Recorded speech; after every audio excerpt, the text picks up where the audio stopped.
Good afternoon all of you. Welcome to Anjan TV one news. ముఖ్యమంత్రి నారా చంద్రబాబు నాయుడుపై అనుచిత వ్యాఖ్యలు చేసిన మాజీ మంత్రి అంబటి రాంబాబుపై ఫైర్ అయిన గుడిబండ మండల తెలుగుదేశం పార్టీ నాయకులు. ఆంధ్రప్రదేశ్ శ్రీ సత్యసాయి జిల్లా మడకశిర నియోజకవర్గం గుడిబండ మండల కేంద్రం నందు ముఖ్యమంత్రి నారా చంద్రబాబు నాయుడుపై అనుచిత వ్యాఖ్యలు చేసిన మాజీ మంత్రి అంబటి రాంబాబుపై గుడిబండ మండల తెలుగుదేశం పార్టీ నాయకులు అగ్ని జ్వాలలతో ఆవేశంతో ఆక్రోశంతో ఫైర్ కావడం జరిగింది. ఈ నేపథ్యంలో మాజీ మంత్రి అంబటి రాంబాబు చేసిన ఆరోపణలను తిప్పికొడుతూ నిరసనగా ఆయన దిష్టి బొమ్మను దగ్ధం చేశారు.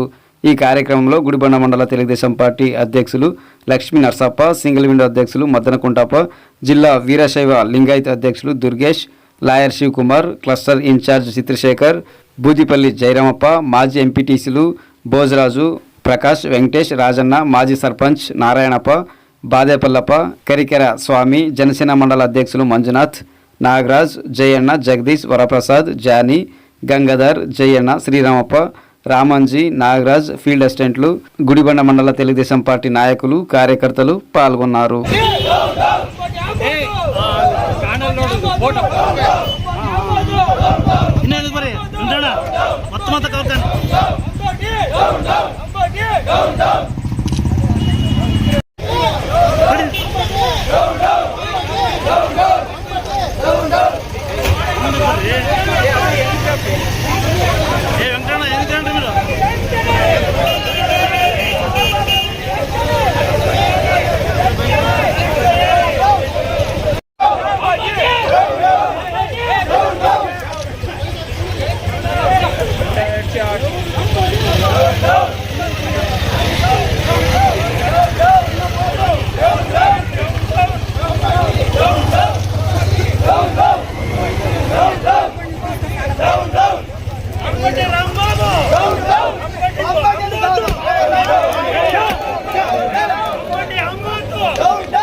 Down.